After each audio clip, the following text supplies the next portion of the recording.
Well, speaking of addiction, a man claiming to be Lamar Odom's New York drug dealer talked to Radar Online. Here's what the mystery man had to say about Lamar. He likes to party. He's a pretty nice guy, to be honest with you, but his problem seems to be becoming a bigger problem. Your words, he likes to party. Yeah. What do you mean by that? Drugs. He likes to use and abuse, illegal substances. In my experience, he literally likes cocaine. So this guy, we don't even know if it's legit. Who is he?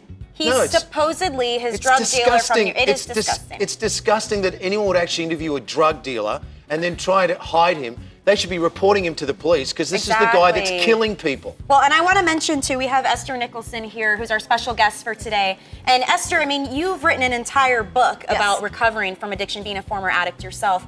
What do you think about this situation? Because Khloe and the Kardashians have had to cut themselves off completely from Lamar, which was our challenge as well. If you have an addict in your life, that may be the only way for them to help themselves. Do you agree with that? I absolutely agree. I know when I got sober 26 years ago, that what motivated me was when everyone in my family said, you can't come live with us anymore. We're not going to give you any money anymore. We don't want to see you anymore. Yeah. You can't even see your daughter. So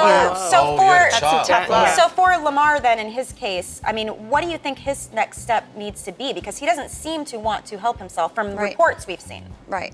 Well, his next step, if he wanted help, would be to admit that of himself and by himself he can't do this. Yeah. And that he's willing to do whatever it takes. That's the key. Because he has admitted it's a problem, but I don't think he's ever, at least not in public or openly, said, I'm surrendering, I can't do this on my own, I need help. Right, and that's a part of his journey. And until he's ready, the love of his child, the love of his wife, the love of his family is not enough. And we're going to give you a proper introduction here because she's a teacher, therapist, speaker, and renowned vocalist. And Ester Nicholson survived the ravages of addiction to realize something truly extraordinary, how to transform addiction into power. And she shares that journey and the process that made it possible in this, her new book. It's called Soul Recovery, 12 Keys to Healing Addiction. And she is here now to share some insight. So welcome. Thank you so much. It's a second welcome. Thank you. Welcome again.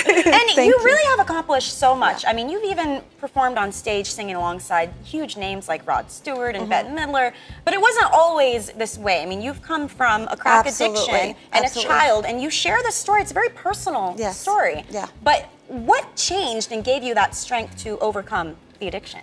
Well, first of all, I want to say that addiction is a symptom of a much deeper problem. Even the young man that we were just speaking about, the cocaine is not his problem. It looks like the immediate problem, but it creates more problems. Right, but the real problem is how he feels about himself. My first problem was my addiction to the false sense of self-worth and not feeling loved and not feeling wanted and not feeling like enough, and then reaching out for any and everything outside of myself to give me that temporary illusion. Absolutely. You even lost your daughter at one point, right? Absolutely.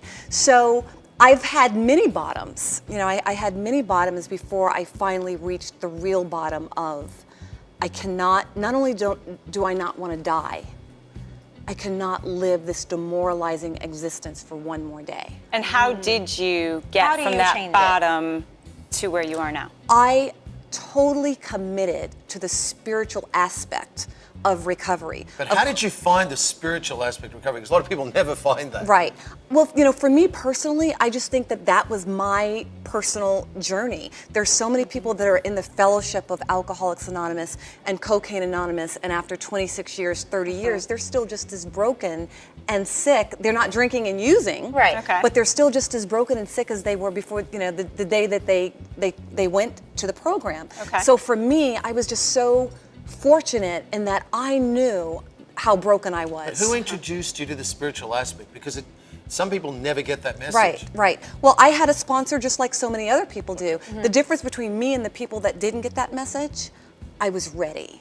And let's talk about your book for a second, because what's interesting is that you have the 12 steps for the rest of us, because you talk about addiction is not only alcohol and drugs. What are the other types of addiction people struggle with? I know that there are millions of people out there that can relate to the the emotional addiction to relationships. How many women, how many men out there cannot see their lives without sharing it with someone else? Right. And they usually get into those relationships from a place of woundedness and neediness, and instead of from a place of wholeness. So you're referring to codependency, or Absolutely. even women who just don't think they're good enough, so they'll even be with an abuser. Absolutely. The addiction to procrastination. Yeah. The addiction to self-sabotaging behaviors. The addiction to the negative self-talk. All of that is an addiction. An addiction is when you have lost the ability to choose. And you know, you have 12 keys, obviously those take time, but you do have a simple exercise someone could do at home now to realize the potential of surrender and release. Can you share that in about 30 seconds? Well, I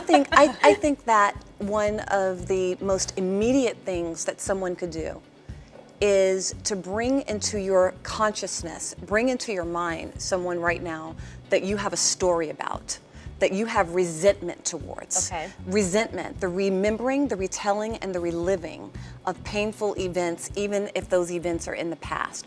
And look at how it affects your whole energy field, you know? Forgiveness and compassion. Forgiveness, so identify the trauma, Yeah. identify the people who you have created this anger, this Right. resentment, Right. and get to a place of forgiveness and Right. compassion. And the inner child stuff, the self-compassion, the self-forgiveness. So many people in any kind of addiction, we beat ourselves up so horribly.